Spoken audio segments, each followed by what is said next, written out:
My wife and son were working with my enemy to destroy me. They thought I'd never notice. But I've spent 20 years uncovering financial crimes. And this time, the case was personal. The realization came not with a scream, but with a subtle misalignment in the numbers. Elian Rhodes sat in the study of his Georgian-style home in the hills of Northbridge, methodically reviewing his household financial summaries. The rhythmic tap of rain against the tall windows was the only sound, aside from the quiet clicking of his keyboard. As a forensic consultant with 23 years of experience dissecting fraud and financial misconduct, Elian trusted numbers more than people. And the numbers were speaking now, quietly but firmly. A $4,760 transaction from a boutique tech retailer in downtown Anselmo stood out like a crack in polished glass. Elian hadn't authorized any major purchases that quarter, much less from that merchant. He ran a cross-check against his private ledger, then opened the live banking feed. The timestamp coincided with a day he'd been out of town consulting on a government case. His pulse didn't rise. He simply leaned back, eyes narrowing. From the hallway, he heard light footsteps. His son, Rowan, moving through the house like a shadow. The boy had just turned 17 last month. He carried himself with the ease of someone who had never needed to question whether doors would open for him. That sense of comfort, once endearing, now felt more like a mask. Over the last few months, Elian had noticed changes, subtle at first. New designer shoes, a digital watch with biometric tracking. The confident air of someone who knew more than he was saying. Rowan had always had his mother's sharpness, but recently, it was sharpened into something calculating. Elian didn't confront him that day. He rarely did things impulsively. Instead, he began cataloging patterns, transactions, behavioral shifts, the names that appeared in passing, particularly one, Sebastian Voss. Vivian had mentioned him in passing nearly a dozen times since her new role at the real estate design firm. Voss Architecture had recently expanded across Europe and parts of Asia. Their urban redevelopment projects frequently splashed across business journals. Sebastian, her superior, had been portrayed as brilliant, refined, visionary. Elian knew the type. Visionaries often left wreckage in their wake. It wasn't just the charge. It was how naturally Rowan explained it when Elian later brought it up. As if it were nothing more than a harmless gift. Something his mother's colleague had helped him select. Elian didn't react outwardly. But inwardly, he noted every tell. The borrowed phrases. The way Rowan deferred to Sebastian's authority over his own father's. The boy had been influenced. Not forced, but groomed. Vivian's demeanor had changed, too. She was increasingly absent, her phone always silenced, her laughter coming from behind closed doors during late-night calls. When asked about her schedule, her answers had become rehearsed, words carefully chosen, pauses just long enough to seem spontaneous. The final confirmation came not through words, but presence. Vivian walked through the front door late one evening, her tailored coat clinging to her shoulders, her makeup flawless despite the hour. She placed a white bag of untouched takeout on the counter and began discussing the congestion on the expressway. Elian sat silently at the dining table, watching her movements. She was a master at performance, but she hadn't prepared for scrutiny. He mentioned the charge casually, observing her reaction closely. Her answer came too quickly, too well-crafted. A corporate initiative, she claimed. A small perk. Team loyalty, she said with a breezy smile. But the lie was visible in her eyes. Over the following days, Elian initiated passive observation. Not just of his wife and son, but of everything: timelines, conversations, spending behavior. He stopped relying on memory and returned to what he trusted: data. He used a private surveillance contractor under a false name. The house was rewired while Vivian attended a design conference in Brussels and Rowan stayed overnight with friends. High-resolution cameras were discreetly embedded into lighting fixtures and corners. Audio sensors were placed in key rooms. The data was routed through an encrypted offshore node. Even if the house burned down, the truth would be preserved. The installer, a quiet man named Stellan, warned him. Once the feed began, Elian would no longer be able to cling to assumptions. But Elian already understood the cost of knowing. What terrified others, he welcomed. The unknown didn't threaten him. It merely delayed the inevitable. The first 2 days of footage were benign. Morning routines, silence at breakfast, Vivian pacing as she prepared presentations, Rowan walking the halls with music leaking from his earbuds. But on the third afternoon, something changed. Vivian returned home unexpectedly. Rowan arrived minutes later. There was laughter. Wine poured. Not unusual on the surface, but their tones were different, intimate, dismissive, conspiratorial. Elian watched from his downtown office as the woman he'd built a life with leaned against the kitchen counter, swirling her glass, and whispered about Sebastian. The name landed like a dart in Elian's chest. Their conversation was casual, even cheerful, but its contents were poison. Elian muted the feed and leaned back in his chair. This wasn't mere betrayal. It was architecture. Someone was building something inside his home, using his son as scaffolding and his wife as insulation. But Elian Rhodes had spent a lifetime dismantling lies dressed as blueprints. He wouldn't raise his voice. He wouldn't accuse. He would wait. Because some truths weren't caught, they were constructed. The recordings did not lie. In the first week after the surveillance system came online, Elian watched the pieces fall into place. Not chaotically, but deliberately, like someone else was following a careful design. His study, once a place of quiet analysis and long evenings with spreadsheets and case files, had become the silent theater of his unraveling home. It was a Thursday when the first thread snapped. Vivian had returned early from work. She arrived with Rowan in tow, and they entered through the side door, bypassing the main hallway as if avoiding something or someone. The kitchen camera, positioned above the pendant lighting, caught everything. She moved with practiced ease, shedding her coat and heels like burdens. Rowan was more casual, slumping into a chair with the comfort of ownership. Wine for her, soda for him. Their conversation wasn't hushed, nor dramatic. It was transactional. Vivian spoke of Elian with condescension, as if he were a predictable nuisance, a relic of a former life. She used the word dull more than once, but what drew Elian's full attention was the way she described Sebastian Voss. There was a tone in her voice, respect mixed with something deeper, something entangled with ambition. She didn't speak of Sebastian as a colleague. She spoke of him as a doorway. Rowan, for his part, echoed that reverence. The boy described expensive gifts, encouragements, promises. A beach estate in Valencia, college tuition pre-funded and filed under a discretionary corporate account. It was all being arranged, they said, just a little more patience, a few more copies of Elian's case files, a few more harmless document scans. Elian watched as his son, 17 and eager, was praised like a prized intern. Vivian leaned in close to him, her words laced with the kind of affection Elian hadn't seen in years. Just not for him. Rowan smiled, hungry for approval, too young to recognize manipulation wearing a mother's face. The betrayal was comprehensive, not just emotional, strategic. Vivian was not simply cheating. She was assisting in the dismantling of her husband's professional integrity. She was helping Voss position himself ahead of potential exposure. And she was using their son to do it. Elian took notes. Every phrase, every inconsistency, every shift in tone. He didn't sleep that night. Instead, he re-watched the footage, not in search of outrage, but patterns. And the patterns emerged with terrifying clarity. Vivian had become an operative. Rowan unknowingly a courier. In the days that followed, the routine escalated. Vivian's absences grew longer, her phone now guarded like a vault. Rowan received new devices, new accounts, and began asking sharper questions about Elian's work, always under the guise of curiosity, but timed a little too well, a little too rehearsed. On Sunday morning, Elian slipped into the basement, opened a fireproof drawer behind a locked cabinet, and pulled out a drive containing 3 years of sensitive investigation files. These were not stored online, not shared, not even mentioned aloud. If Voss had access to anything in this archive, it meant Vivian and Rowan had escalated beyond betrayal into espionage.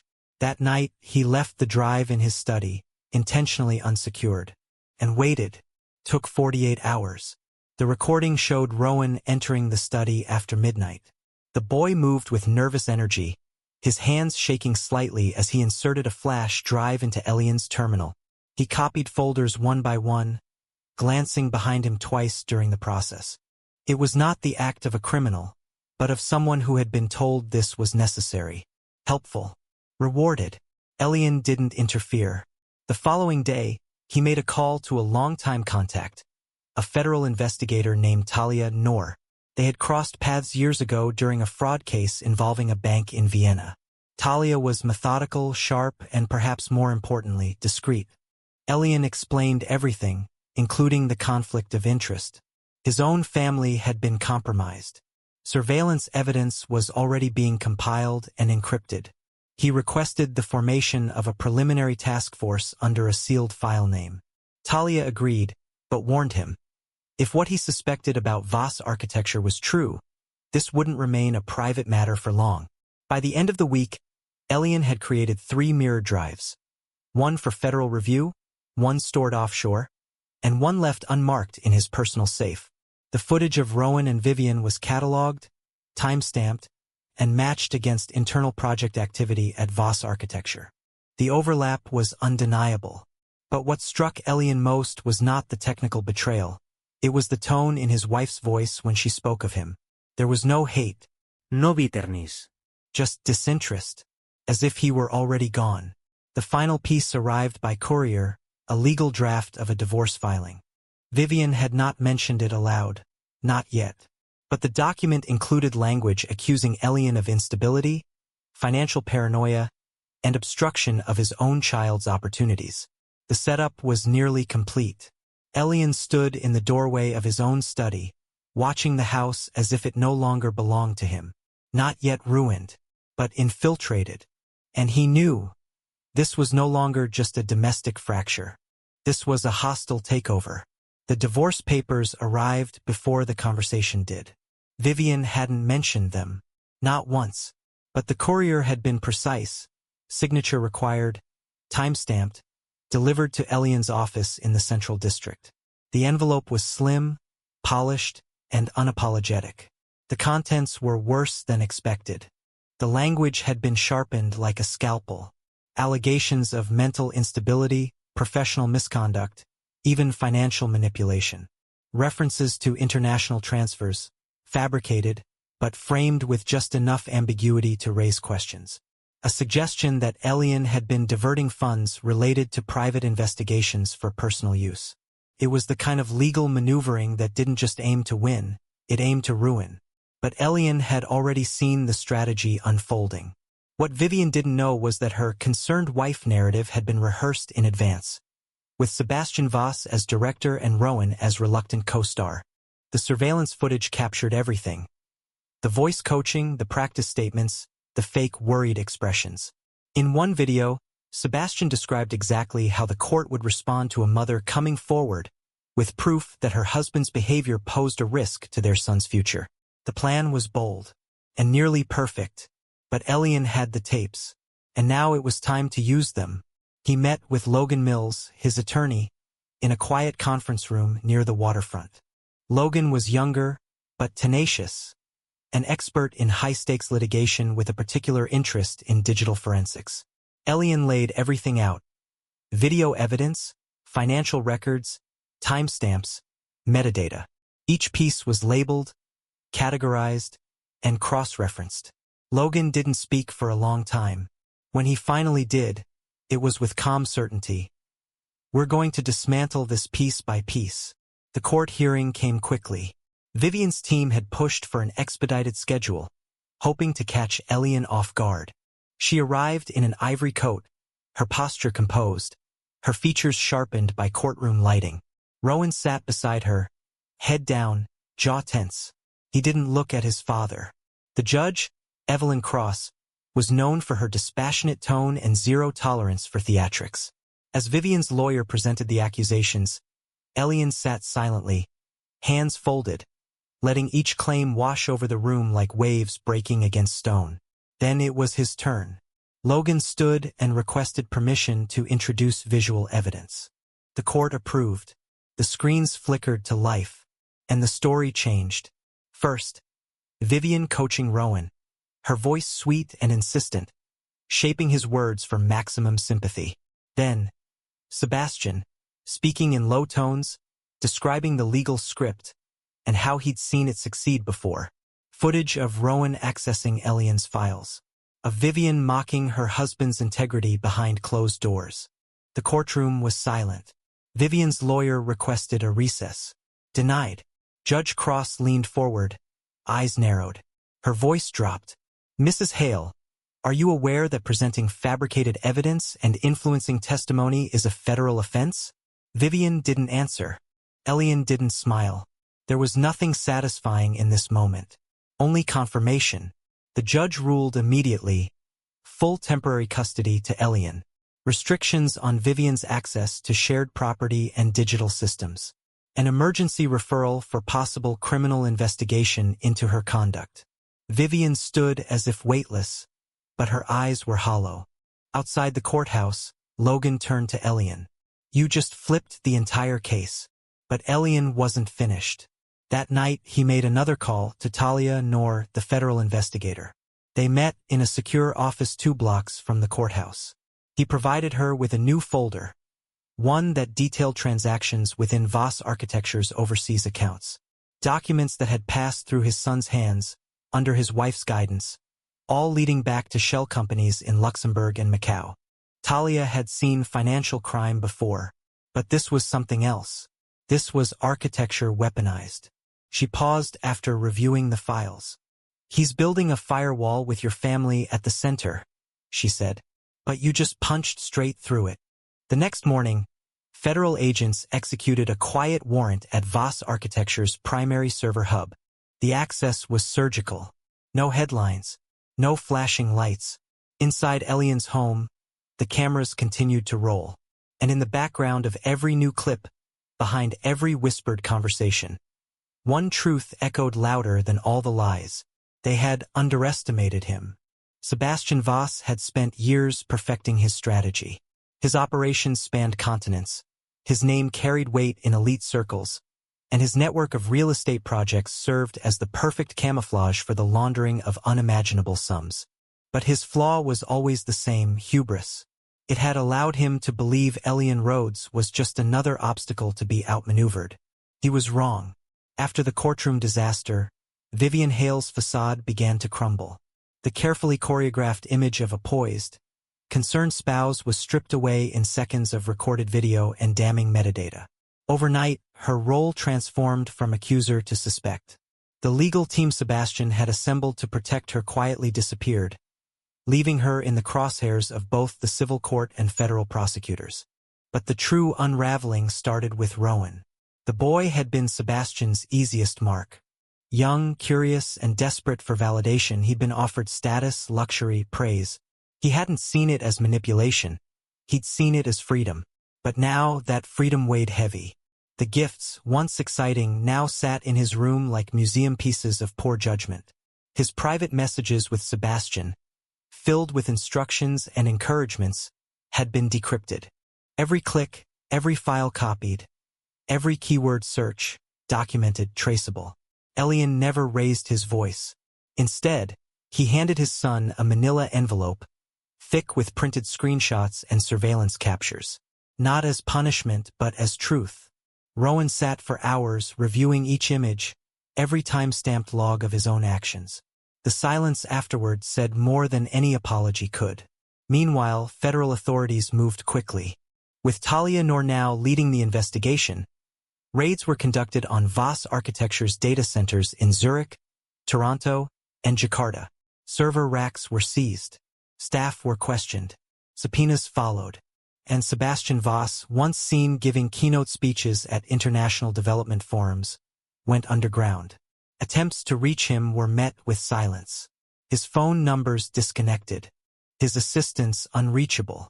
His penthouse in Berlin stood empty, his jet unlogged for 3 days. But he wasn't running, he was hiding.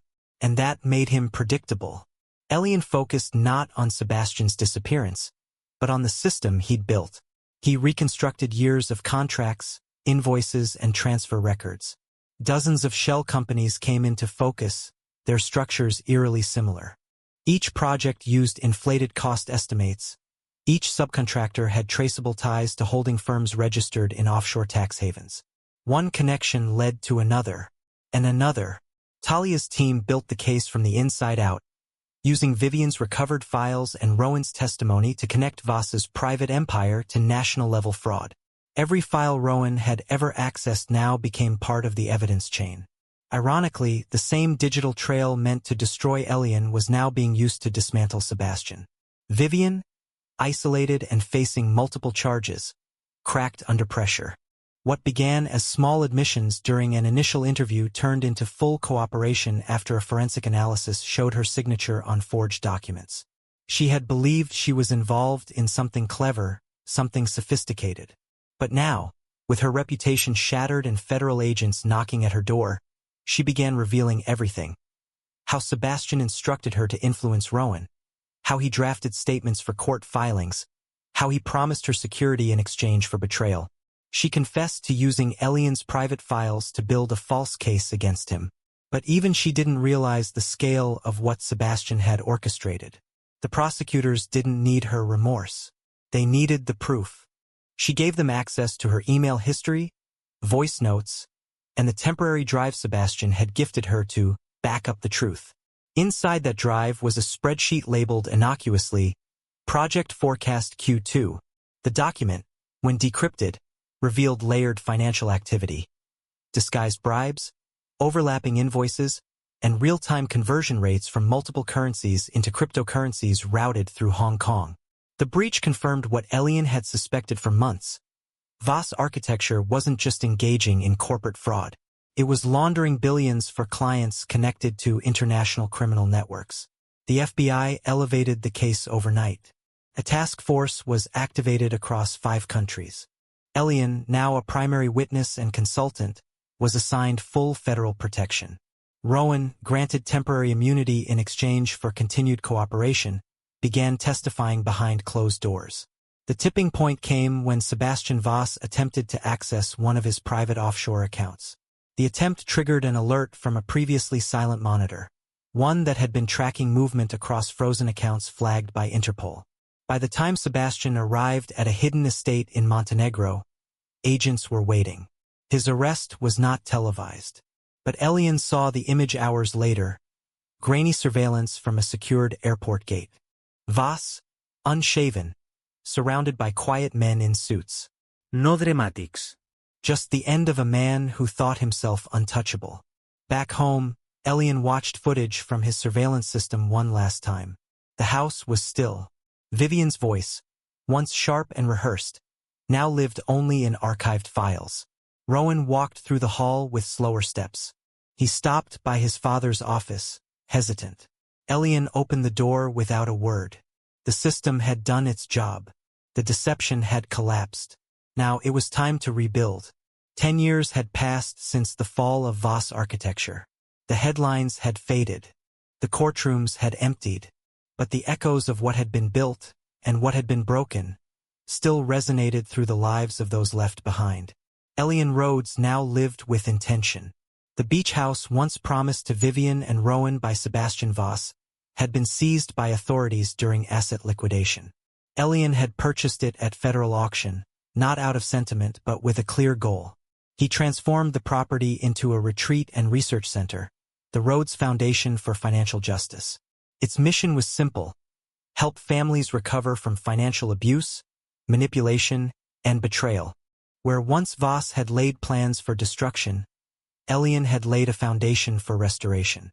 The foundation hosted monthly sessions, small groups of families affected by white-collar crimes.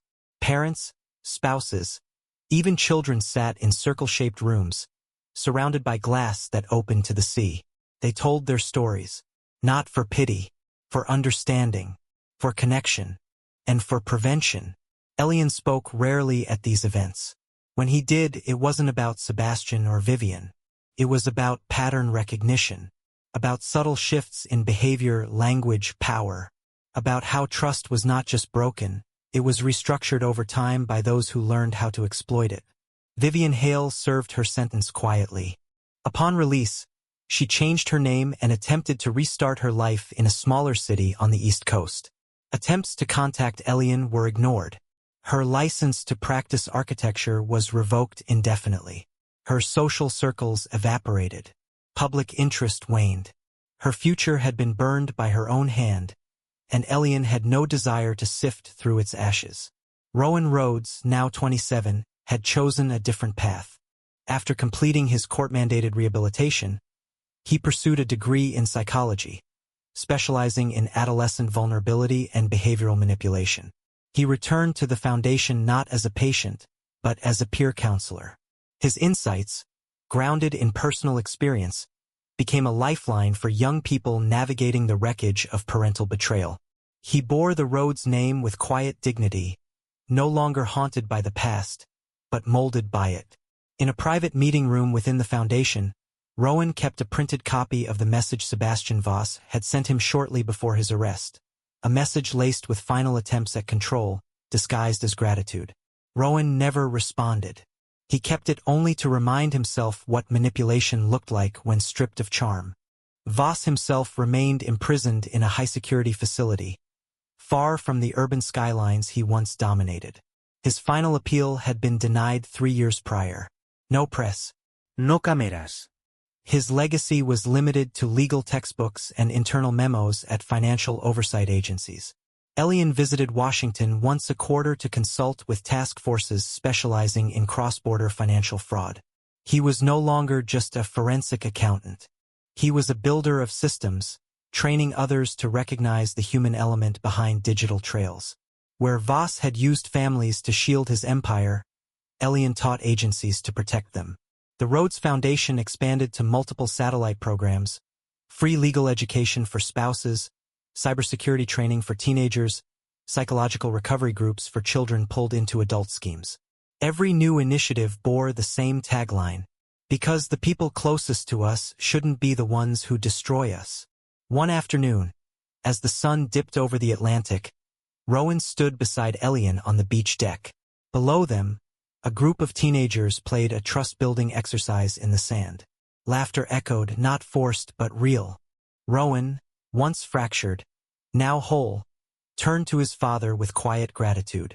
He spoke only 6 words. "We did something good with it." Elian, watching the ocean beyond, nodded. The wind caught the edges of a nearby banner.